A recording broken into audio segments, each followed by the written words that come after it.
Okay, so let's look at the squeeze theorem real quick. So, what does the squeeze theorem say? So, the squeeze theorem says, let f(x), g of x, and h of x be defined for all x not equal to a over an open interval containing a. So, what is an open interval? Well, open interval, in short, is an interval with only open brackets or, parentheses, okay? Not including the endpoints.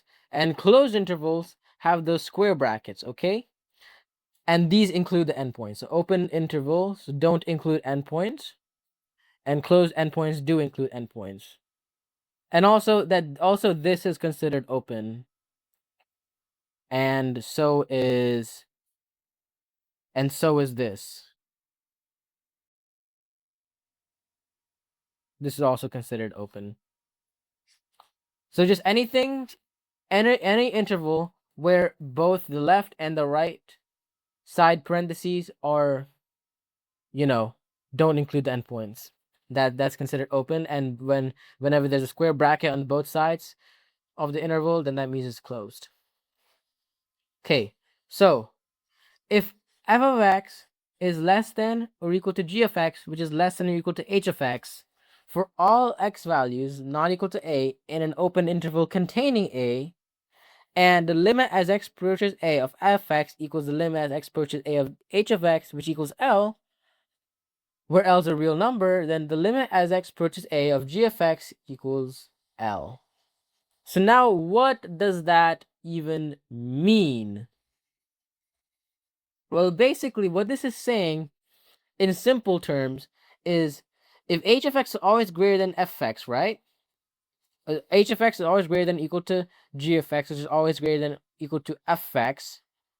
And h of x and f of x, they get like super close to each other, that they basically equal each other at that value, or at least the limit of those two functions at that value equals each other, then g of x is essentially going to get sandwiched. So look what's happening right over here. This is the coordinates AL, right? AL, right? These are coordinates AL.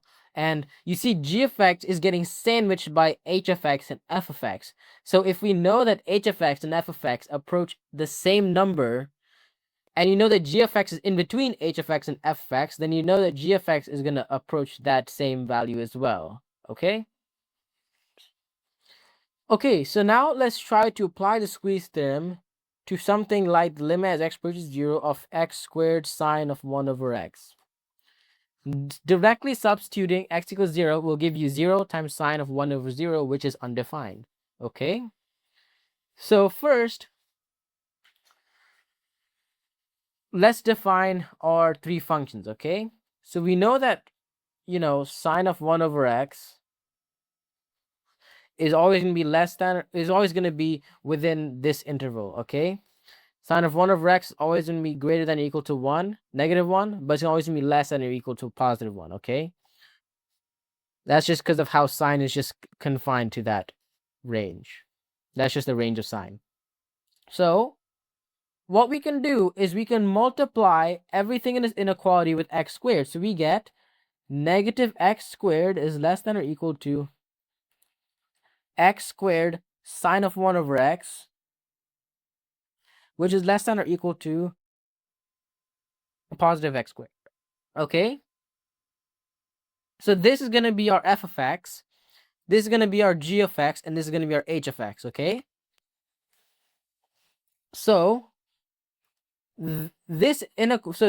all of these functions are defined in the open interval negative infinity to positive infinity if you just if you exclude x equals 0, okay? So really these functions, all of these functions are defined in this interval. Okay? So we can definitely apply the squeeze theorem here, okay? So how we would apply it? Well, we know that the limit as x approaches 0 of negative x squared equals 0, and we know that the limit as x approaches 0 of positive x squared also equals 0. And since we know that x squared sine times sine of 1 over x is essentially getting sandwiched by these two functions, we can conclude using the squeeze theorem that the limit as x approaches 0 of x squared times sine of 1 over x is also equal to 0, okay? So that's how we can use the squeeze theorem. So this is a visual representation of how the squeeze theorem works. So this is the function x squared, this is the function negative x squared, and this is the function x squared times sine of 1 over x. Okay? So the function x squared sine 1 over x, I'm sorry for the bad handwriting, but I just can't write that good.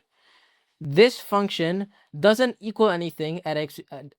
This function is undefined at x equals 0, okay? But you see visually that this function is approaching 0, okay?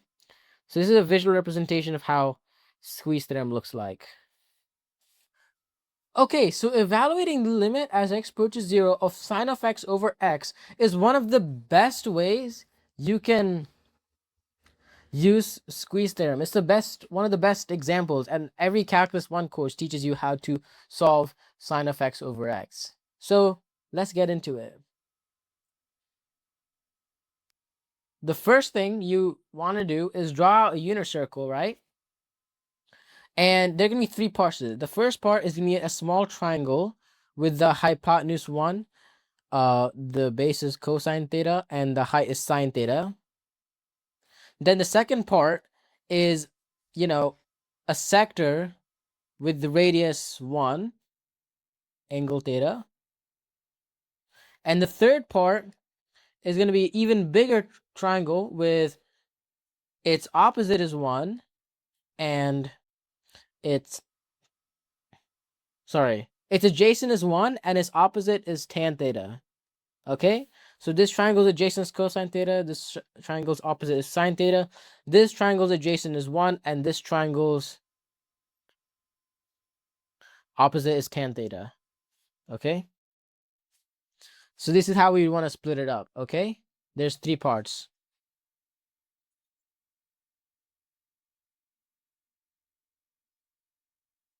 All right?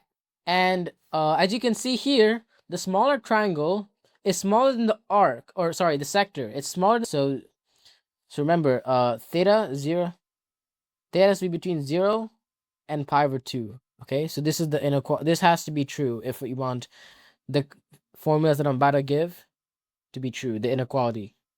So triangle times cosine theta, which is less than half of theta, which is less than the area of this, which is just half of sine.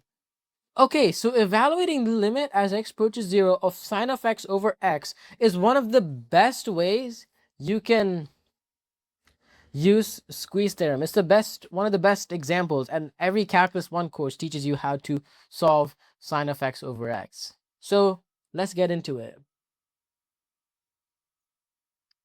The first thing you want to do is draw out a unit circle, right?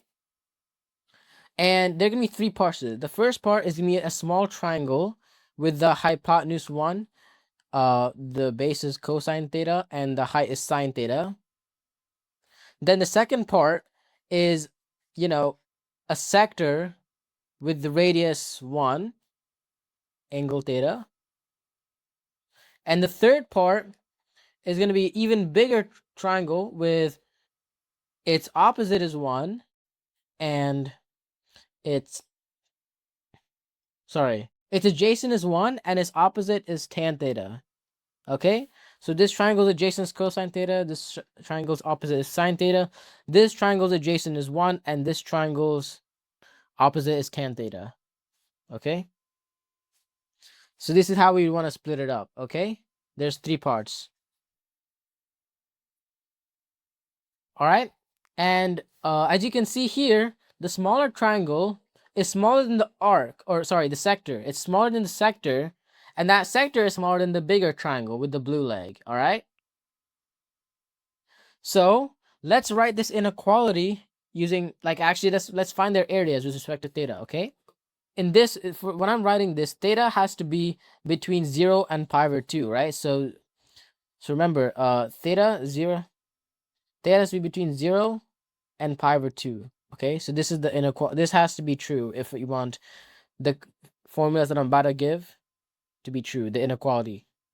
So the triangle is going to be half of sine theta times cosine theta, which is less than half of theta, which is less than the area of this, which is just half of sine theta divided by cosine theta. Okay, so this inequality only stays true from the interval 0 to pi over 2, okay? Now let's divide everything with 1/2 or multiply everything with 2. So you get sine theta times cosine theta is less than theta is less than sine theta divided by cosine theta, okay? You're going to divide everything with sine theta, okay? So you're going to get cosine theta is less than theta over sine theta, which is less than 1 over cosine theta, okay? Now we want, this looks very similar to sine of x over x or sine of theta over theta, but this is the reciprocal. So if you want to, take everything to the negative first power or find the reciprocal, right? You have to flip the signs, because if you find the reciprocal of something or take that to the negative power, it makes big numbers small and small numbers big. So we get secant theta is greater than sine theta over theta, which is going to be greater than cosine theta, okay? And we want to know, in this case, what sine of theta over theta approaches as theta approaches 0, okay? Because remember, this inequality is only true if theta is greater than 0, okay? Greater than 0, less than pi over 2. So we can only evaluate this limit using these functions when theta is greater than 0, okay? So we can only find the right-hand limit, okay? So let's go and do that. Finding the left-hand limit wouldn't work, because we're confined to theta greater than 0, less than pi over 2, okay? So let's see, the limit as the limit as theta approaches 0 from the right-hand side of secant theta is equal to 1. The limit as theta approaches 0 from the right-hand side of cosine theta is equal to 1, right? Because both of these limits approach 1 and sine of theta is in between secant theta and cosine theta, we also know that the limit as theta approaches 0 from the right-hand side of sine theta over theta is also equal to 1, okay? Now, how do you find the left-hand side limit? Well, it's not as hard as you think, all right? Because the thing is, sine of theta over theta is an even function, because you have an odd function, sine of theta, divided by another odd function, just theta, right? And when you have an odd function divided by an odd function, it becomes an even function, okay? So that means that the limit as theta approaches 0 from the left-hand side of sine of theta over theta is equal to the limit as theta approaches 0 from the right-hand side of sine of theta over theta, because, these functions behave the same no matter which direction you come from, because they're even, and that's equal to 1. So now we can just prove, using that, we are able to prove that the limit as theta approaches 0 of sine of theta over theta is equal to 1. Okay, we proved the left-hand side and the right-hand side limit.